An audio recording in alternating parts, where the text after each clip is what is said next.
اعوذ باللہ من الشیطان الرجیم بسم اللہ الرحمن الرحیم نحمده ونصلی علی رسولہ الکریم والمہدی الموعود علیہ الصلاة والتسلیم وعلی آلہما واصحابہما اجمعین اما بعد فقال اللہ سبحانہ وتعالی فی القرآن المجید والفرقان الحمید فاعوذ باللہ من الشیطان الرجیم بسم اللہ الرحمن الرحیم وَإِذَا قُرِئَ الْقُرْآنُ فَاسْتَمِعُوا لَهُ وَأَنصِتُوا لَعَلَّكُمْ تُرْحَمُونَ صدق اللہ العظیم۔ سورہ اعراف آیت نمبر 204۔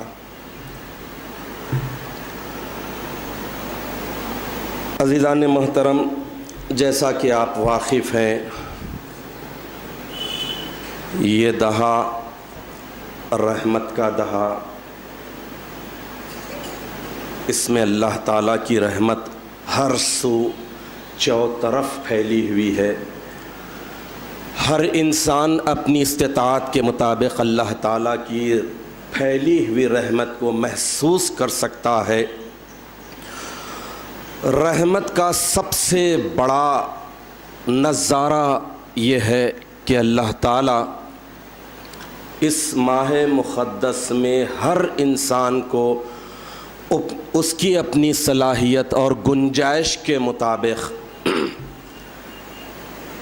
پہلے سے زیادہ عبادتیں اور نماز روزہ ادا کرنے کی سہولتیں مہیا کرتا ہے، آسانیاں مہیا کرتا ہے، آمدنی بڑھا دی جاتی ہے، رزق میں برکت ڈال دی جاتی ہے، اور سب سے بڑھ کر یہ کہ وقت میں اللہ تعالیٰ کی طرف سے برکت ڈال دی جاتی ہے کہ رمضان المبارک کے مہینے کے علاوہ دیگر مہینوں میں جو وقت ملتا ہے وہ بظاہر کم دکھتا ہے یا پھر دوسری لغویات میں دوسرے کاموں میں صرف ہوتا ہے۔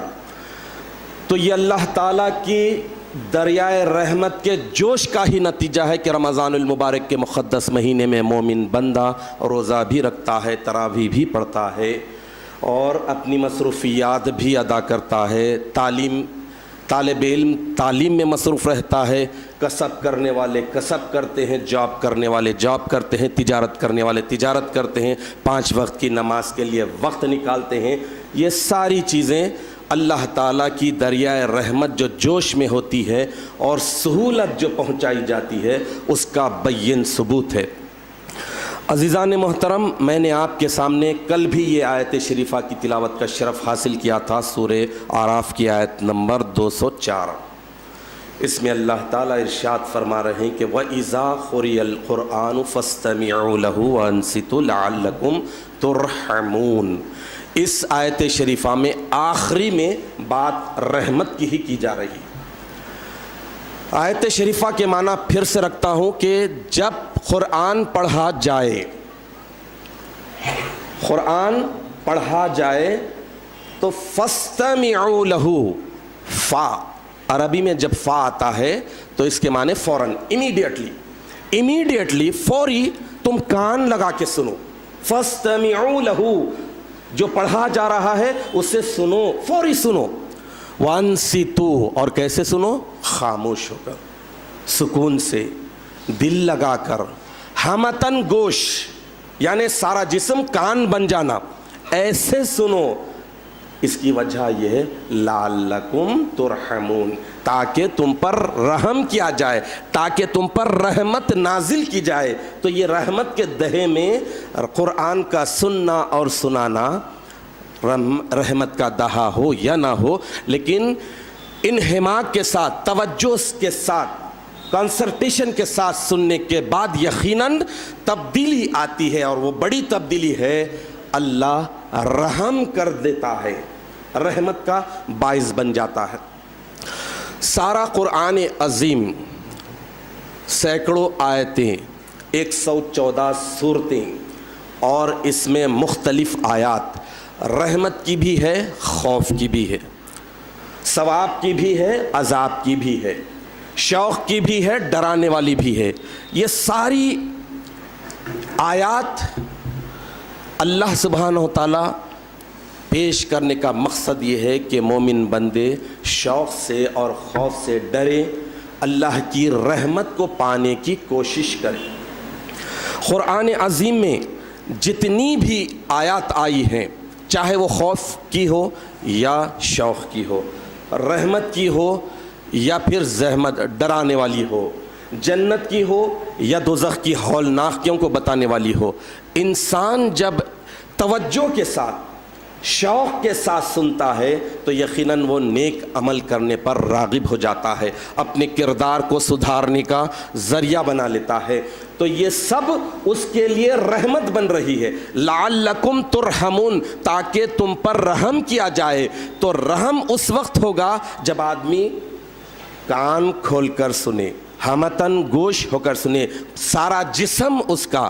اب فار ایگزامپل ایک میں نے آرٹیکل پڑھا تھا اردو اخبار میں کہ ایک شخص کرکٹ میچ کا دیوانہ تھا، کرکٹ میچ دیکھ رہا ہے، کھیلنے والے 12 اور اس کو دیکھنے والے 12 کروڑ بے وقوف، میڈلز لے رہے وہ، کروڑوں روپے کما رہے وہ، وقت ضائع ہو رہا ہے کروڑوں کا، اور ہندوستان کی عوام تو گویا کرکٹ کی پوجا کرنے والی، نعوذ باللہ، استغفر اللہ۔ ایسا بدترین کھیل مجھے شروع سے ہی ناپسند ہے، کھیل بھی ہو تو اچھا ہو۔ بہرحال کرکٹ کا کھیل، بیٹھے ہیں دیکھ رہے ہیں، 20 جلدی جلدی، تیز رن بھی بنانا، آؤٹ ہونا، ساری چیزیں۔ اب انسان اپنے بازو بیٹھا، ایک انسان صوفے پر بیٹھا ہوا ہے، اسے نمبر 1 بھی آ رہا ہے، نمبر 2 بھی، ساری چیزوں کو ہولڈ پہ رکھا، سب کو روک رکھا۔ اب اس کے بعد آرٹیکل میں بتایا گیا کہ وہ بے وقوف، اس کی بیوی اس کے پاس پاپ کارن رکھی تھی، وہ پاپ کارن کی پلیٹ کدھر گئی پتہ نہیں، اس کا ہاتھ بار اس طرف جا رہا ہے جہاں پر زہر ملا ہوا ہے، وہ لے رہا ہے پاپ کارن، سمجھ رہا کھا رہا ہے، لے رہا ہے پاپ کارن، سمجھ رہا کھا رہا ہے۔ صوفے پہ بیٹھے بیٹھے 20 ختم ہونے سے پہلے ہی اس کی 20 ہو گئی۔ اب آپ توجہ سے سماعت فرمائیے، مثال کرکٹ کی میں اس لیے دیا کہ پاگل انسان پاگل باتوں سے سمجھ جاتے ہیں، کرکٹ کا ایک جنون ہے۔ اب آپ دیکھ لیجئے کہ وہ شخص صوفے پہ بیٹھے بیٹھے 3 گھنٹے 4 گھنٹے میں ختم، لیکن اسی دیر میں ہی وہ ختم ہو گیا۔ کیا؟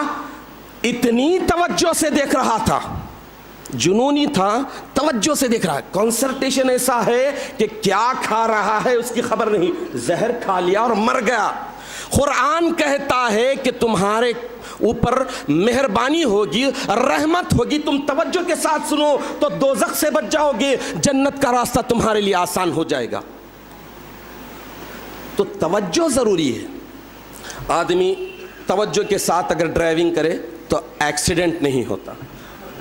توجہ گھر میں ہے، گھر میں جھگڑ کر آئے، کار ڈرائیو کر رہے ہیں، مختلف پلاننگ ہو رہی ہے، اب تو جاؤں گا، بس جمبیا نکالتا ہوں، رامپوری نکالا اور پرودیا، کام تمام ہو گیا، مجھے سکون مل جائے گا، یہی سوچ رہا ہے، اسٹیئرنگ ادھر کی ادھر گھوم گئی، ہلاک ہو گیا۔ تو توجہ قرآن عظیم کے تعلق سے یہ آیا ہے کہ فَاسْتَمِعُوا لَهُ، قرآن خالی سننا نہیں، سنانا نہیں، توجہ کے ساتھ سننا ہے۔ توجہ کے ساتھ سننے کے بعد وہ اثر بھی کرتا ہے، رحمت کا ذریعہ بھی بنتا ہے، نجات کا ذریعہ بھی بنتا ہے، نصیحت کا ذریعہ بھی بنتا ہے، آدمی رحمت کے کام کرنے کی طرف راغب ہوتا ہے، زحمت کے کاموں سے بچنے کی سعادت حاصل کرتا ہے۔ لیکن آپ کو معلوم ہونا چاہیے کہ اس کے لیے توجہ ضروری ہے۔ ایک چھوٹا خطرہ بار بار اگر نل سے ٹپکتا ہے، دیکھ لیجئے، شاور سے بار بار ٹپکتا ہے، نیچے ماربل ہونے دیجئے، بہترین پتھر ہونے دیجئے، لیکن لیکیج اگر ہے، سمجھیا لیکیج ہے اور اس لیکیج سے ایک ایک خطرہ ٹپک رہا ہے. ٹائٹ بند کر دینے کے باوجود بھی ٹپک رہا ہے.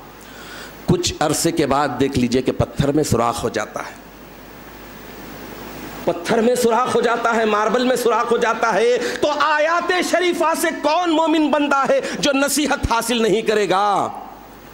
ایک ایک آیت سننے کے بعد دھیرے دھیرے اس سے رحمت پکارتی ہے, للکارتی ہے, سمیٹتی ہے, اپنے قریب لے لیتی ہے. تو سننا چاہیے. رمضان المبارک کا مہینہ اور قرآن یوں سمجھ لیجئے کہ سکے کے دونوں رخ ہیں. الصیام والقرآن یشفیان للعبد. حدیث شریف میں بتایا گیا ہے کہ قرآن اور روزہ قیامت کے دن بندے کی شفاعت کریں گے, سفارش کریں گے, ریکمنڈ لگائیں گے. کب؟ قرآن کو چھوڑ دینے کے بعد نہیں, قرآن کو چوم کے رکھنے والی کتاب بنا کر نہیں, بلکہ قرآن کو اپنی زندگی کا مینیفیسٹو, دستور حیات بنانے کے بعد, اس سے نصیحت حاصل کرنے کے بعد. تو یہ قرآن کثرت کے ساتھ تلاوت کرنے کی وجہ سے انسان میں خوف پیدا ہوتا, اللہ کی طرف رجوع کرنے کا جذبہ پیدا ہوتا, اور ایک رحمت کے حصول کی کوشش ہوتی کہ آیات پڑھی ہے, آیت کو سنا ہے, لہٰذا اس آیت کے مطابق اگر عمل نہیں کرتے ہیں تو پھر ہم ہلاک اور برباد ہو جائیں گے. آیت کے مطابق عمل کرنے کا جذبہ پیدا ہوتا ہے. تو یہ قرآن عظیم کی تلاوت اور سماعت میں اللہ سبحانہ و تعالیٰ نے ایسا بڑا پاور رکھا ہے, لیکن معمولی انسان پر نہیں. قرآن کا اثر وہی قبول کرتا ہے جس کا ول پاور مضبوط ہو, اسٹرانگ ہو, نور ایمان اس کے پاس ہو, جذبہ ہو. اور سب سے بڑا ڈوز جو اس میں ہے وہ ہے خوف خدا. یہ ایک ایسا کیپسول ہے, خدا کی قسم رات میں ایک مرتبہ لیجئے, اور وہ بھی کیسے؟ تکیے پر سر رکھیے, اپنا کیلکولیٹر اوپن کریے اور حساب لیجئے. صبح میں اٹھا تو کیا روزہ رکھا تھا, فجر کی نماز باجماعت پڑھی؟ اگر نہیں پڑھی تو پھر سر پیٹیے. اس کے بعد جائزہ لیتے جائیے ہر گھنٹے کا, ہر منٹ کا. تو اس کے بعد ہی خوف بیدار ہوگا.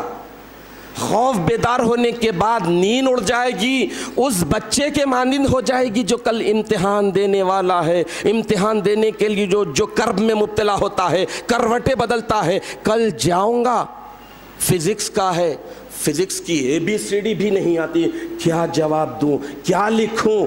لیکن پھر بھی کوشش کرتا ہے, اپنا پین دیکھتا ہے, اپنا ڈریس کستری کرتا ہے, نیند نہیں آتی, بے چینی ہوتی. تو اللہ سبحانہ و تعالیٰ بتا رہے ہیں کہ انسان جس طرح اس دنیا میں تنہا آیا, یہاں کوئی تو کوئی ہے جو اسے مونس بن رہا ہے, ہمدرد بن رہا ہے. لیکن قیامت تو ایسی جگہ ہے انسان تنہا ہوگا. انسان کے ساتھ جو جائیں گے اس کے اعمال جائیں گے, وہاں پر انسان کیسا ہوگا؟ تو رحمت کا باعث بننے والی یہ آیات شریفہ کو زیادہ سے زیادہ سننے کی کوشش کرنا چاہیے, اور سننے کے لیے انہماک, توجہ, کنسنٹریشن اور خوف خدا, نور ایمان, معرفت حق, یہ صفات پیدا کرنا. حق کیا ہے یہ جاننے کی جستجو کرنا. اللہ کیا حکم دے رہا ہے؟ اللہ کا فائدہ کچھ نہیں ہے, بندوں کا فائدہ ہے. شراب سے روکنے میں بھی بندوں کا فائدہ ہے, نماز پڑھوانے سے بھی بندوں کا فائدہ ہے, زکوٰۃ نکالتا ہے تو بندوں کا فائدہ ہے. کہ مال کی محبت اگر پیدا ہو جائے تو ایک جگہ پر آگ اور پانی نہیں رہ سکتے. انسان کے دل کو اللہ نے محبت کے لیے پیدا کیا ہے, اس میں صرف خدا کی محبت ہونی ہے. مال کی محبت ہوتی ہے, اولاد کی محبت ہوتی ہے, تو پھر وہ دل نہیں, کھنڈر ہے, مندر ہے, وہ ایک ایسا ویران گھر ہے جہاں پر شیطان ہمیشہ قابض ہے. تو اس طرح یہ سوچتے رہنا ہے, اس طرح یہ جائزہ لیتے رہنا ہے. یہ رمضان المبارک کا یہ مقدس مہینہ, اور مقدس مہینے کا پہلے دہے کے 5 دن اللہ خیر صلی اللہ چلے گئے. جائزہ تو لینا ہے, ماضی سے عبرت, حال سے نصیحت, مستقبل کی پلاننگ، یہ تو اگر انسان کرتا ہے تو عقل مند وہی ہے، بے خبر انسان، بے وقوف انسان وہی ہوتا ہے جو پلاننگ نہیں کرتا ہے۔ تو پلاننگ کرنا ہے، رمضان المبارک کے فیوز و برکات کو کما حق حاصل کرنے کی کوشش کرنا ہے، اور روزہ کیسے رکھا جاتا ہے، نماز کیسے پڑھی جاتی ہے، وضو کیسے کرتے ہیں، وضو کے وقت آزاد ہوتے ہیں تو کیا دعا ہے، دعا کرنے کے بعد کیا وہ دعاؤں پر ہم عمل کر رہے ہیں۔ ایک چھوٹی سی دعا کی بات آپ کے سامنے رکھتا چلوں، وہاں پر دعائیں لگی ہیں، ٹرانسلیشن بھی ہے، ٹرانسلیشن بھی ہے، رومن انگلش میں بھی ہے، آپ پڑھیے سمجھیے دیکھیے کتنی پیاری دعا ہے۔ پہلے جو ہاتھ دھوتے ہیں، بگننگ، وضو کا بگننگ، آغاز، اس آغاز پر دعا یہ ہو رہی ہے، اللہم احفظنی یدی عن ارتکاب المعاصی والملاہی۔ کیا دعا کی ہے؟ کتنی بڑی دعا ہے۔ اے اللہ یہ دونوں ہاتھ کو، میرے یہ دونوں ہاتھ کو بچا ہلاکت کے کاموں سے، گناہوں کے کاموں سے۔ پھر اس کے بعد پھر اگر گناہ کر رہے ہیں تو دعا میں اثر نہیں ہوگا، دعا مانے والی نہیں ہوگی۔ تو آغاز، انجام، یہ ساری چیزوں پر نظر ہونا چاہیے۔ ہم اللہ تعالیٰ سے دعا کرتے ہیں کہ الہ العالمین ہمیں صحیح معنوں میں قرآن عظیم سے فائدہ اٹھانے کی توفیق عطا فرما، خوف خشیہ ڈر ہم میں پیدا فرما دے، شوق عطا فرما، رحمت کا حقدار بنا، مغفرت کا طلبگار بنا دے، اور دوزخ کی آگ سے بچنے کے سامان کرنے کی ہم میں صلاحیت اور طاقت عطا فرما دے۔ آمین یا رب العالمین، وآخر دعوانا ان الحمد للہ رب العالمین۔